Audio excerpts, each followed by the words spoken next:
I think the scheme in its original objectives is quite laudable.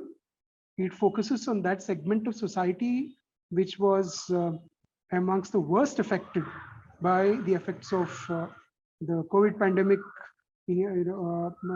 lockdown, nationwide lockdown. So the idea of providing loans to street vendors, uh, three categories of loans. The first loan is of 10,000. Second one is of 20,000 if they pay back the first loan fully. And the third loan is of 50,000. That sort of helps the street vendors. And also the fact that 7% interest subsidy is granted under the scheme to the beneficiary. These are all very laudable methods. However, the implementation of this scheme requires basic groundwork that needs to be done. And in the absence of that basic groundwork, the implementation becomes a major challenge. The first example is this. After the implementation of the Street Vendors Act of 2016, rules are required to be made by all state governments and administrations of union territories. There are some basic requirements that are prescribed in the law for the purpose of identifying street vendors as street vendors in the eyes of the government. Only such people will be eligible for applying for benefits under the PM SVANidhi loan.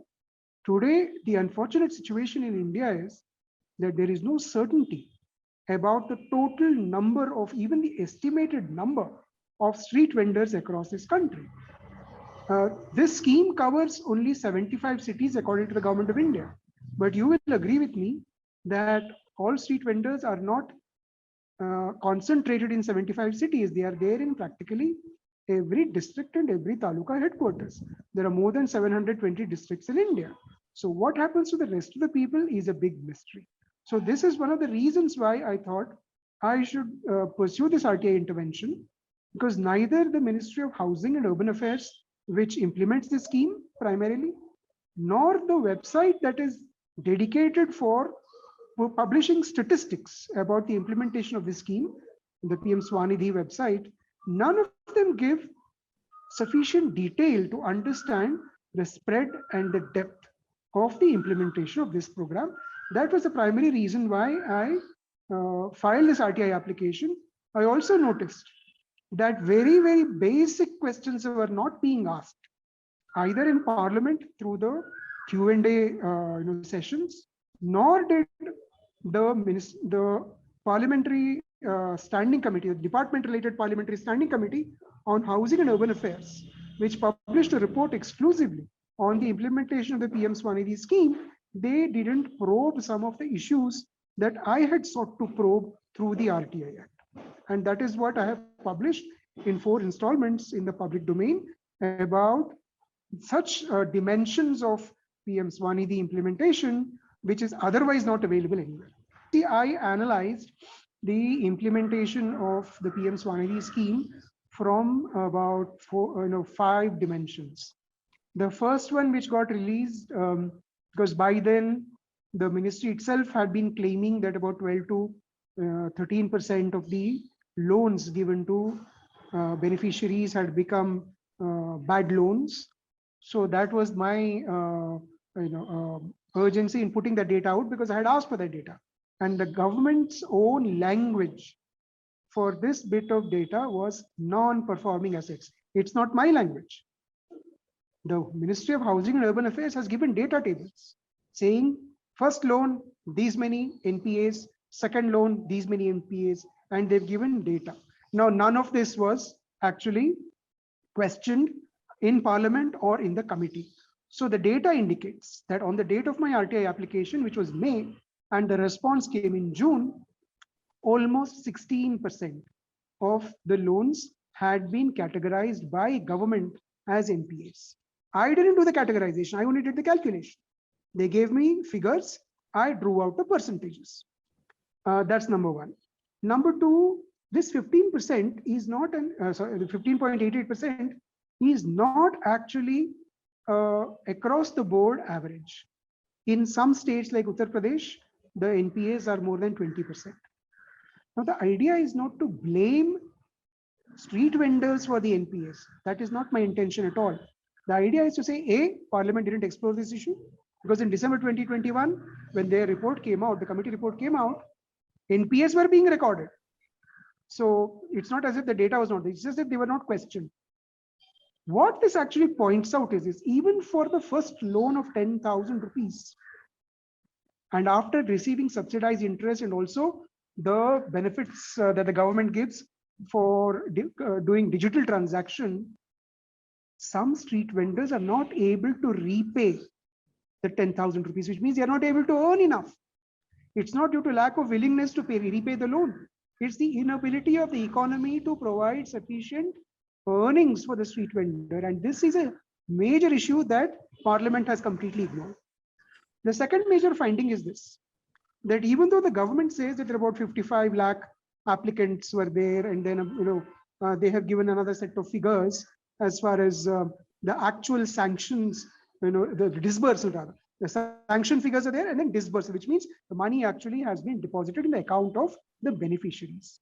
When you look at that, they rarely give you the breakups. In Parliament, breakups have not been given as of last week. This week, I still haven't checked up. As of last week, breakups were not given.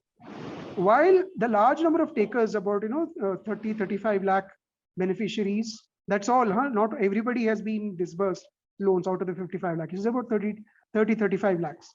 The data that I have is about 32 lakhs. And since this is dynamic data, it keeps getting updated every day. So even as we speak, the figures might differ. That's a different matter. But the fact that even out of these 32 lakhs, the number of people who actually went back, applied, and got the second loan is very, very small. My findings based on the RTI data show that this is less than 10% of people who actually availed the first loan. Now that is hugely indicative of the problems of implementation. Why is it that people who, even those who repaid the loans, are not going back to avail the second loan? It's a much more attractive scheme in terms of the interest rates and all that, as compared to the interest rates that they would have to pay if they were to depend upon other kind of financial institutions like lenders, money lenders, and all of that. So naturally, this is definitely a better, scheme, more, helpful to street vendors. But still, they are not going back. What is the problem? This has not been analyzed. The second thing we've seen is, the third thing that we've seen is the number of, again, Parliament did not examine the caste-based data of beneficiaries. I've asked for that information because I know that the application forms which are submitted online capture the social category-wise data: general category, scheduled caste, scheduled tribe, other backward classes, minorities, and Divyangjan. So I asked for all of these figures, how many applicants put their loans under these categories and how many actually got the loans. What we are seeing is that more than 40% of the, somewhere in the range of about 48 to 50% of the beneficiaries are from the OBC category. About 29% are from the general category. The lowest category is that of the scheduled tribes. The successful beneficiaries are just 3.15%. Now, I am not for one moment saying that the benefits to street vendors should be distributed in a proportion to their, the caste component of the population. I'm not saying that. What I'm saying is that a large number of street vendors belong to the most downtrodden segments of society. And by logic, they belong to some of these lower caste segments. Why is it that they are not able to access these loans is a question that Parliament has not asked, simply because they have not examined the social category-wise data. They have not asked these questions. And even more surprising, the data that I received from the Home Ministry of Housing and Urban Affairs, it just shows that there are just about 500 beneficiary street vendors who belong to the minority community who avail these loans. Now, I know for a fact, where I work in Delhi, and I buy my vegetables and fruits primarily from street vendors. A large number of them belong to minority community. So why is it that the number of people belonging to the minority communities, that is Muslims, Christians, Buddhists, Parsis, these are the officially recognized religious minorities in India. So why is it that their share in the implementation figures is so poor. The data that the ministry provided me, it shows that in all of Uttar Pradesh, only 12 people from minority community applied for this loan, first loan, and all 12 people got the first loan. After that, nobody from the minority community applied for the second loan. So this is cause for concern. After I published this information, some of your friends in the media actually called me up and said that the street vendor and the hawkers association, they have associations, different states, cities, and there's a national level federation. What they're saying is that the data actually is not being captured for multiple reasons. And they suspect that there is a strong possibility that in the current atmosphere, street vendors may not want to identify themselves as minorities. And you know why I'm saying that? I don't want to get into a political debate, but this is a major cause for concern. That's number one. And number two, it's also quite possible that some of the minority communities, because of religious reasons, which proscribe the acceptance or giving of loans based on interest. Like, for example, the Islamic community, giving away loans or taking of loans on interest is actually haram for them. That's not permissible. So is that a reason why this is not, there is not much of an uptake from this category of society, from the, from minority communities? These are all questions that need to be asked. Unfortunately, Parliament didn't even bother to ask these questions. And that's the reason why, after getting this data, I spent quite a few days analyzing all this information and placing it in the public domain. And I'm glad that platforms like the Probe are now interested in this issue and are asking questions based on the data that is now publicly available. I'm planning to send all of this to the Ministry of Housing and Urban Affairs, telling them that, look, this is the data that you sent us. I paid 50 rupees to get this information. Now I have analyzed it. I'm sending my findings to you. I'm not making any comment on the nature of the findings. I'm only presenting the findings based on the data that you've given me as they are, and I'm putting it in your domain. I'm putting it in your lap. Please examine these findings. They are based on your own data. I have not added anything. I have not subtracted anything. Please look at the reasons why there is enormous level of discrepancies. Now, something that I was not able to tell you in response to your last question. If you take the data, the implementation data, the number of beneficiaries from Uttar Pradesh, Madhya Pradesh, South Indian states of Karnataka, Andhra Pradesh, Telangana, Kerala, Tamil Nadu, and the Union Territory of Puducherry, together, they have cornered between 2/3 to 3/4 of the benefits. Rest of the country is, the rest of the benefits are distributed across the rest of the country. So this is something that also has escaped the notice of Parliament. Why is there such an uneven distribution in the number of beneficiaries across these various regions?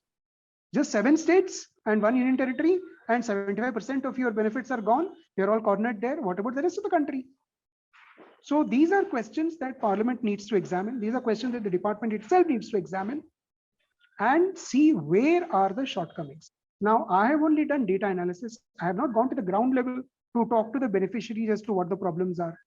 I have not gone to the implementing agencies like the banks or the urban local bodies, which are supposed to identify these street vendors and then ensure that the applications go to the banks and the banks make the loan sanctions. I have not examined any of these sectors. It's physically not possible for one person, but government can do it. Parliamentary committees can do it. So A, the government will have to pay serious attention to these issues that have come out of the data analysis, and B, a department-related parliamentary committee on housing and urban affairs must actually pick up this SVANidhi scheme and its implementation again for examination, and look at the implementation data, ask questions relating to all the angles which the data analysis that I have put out cover.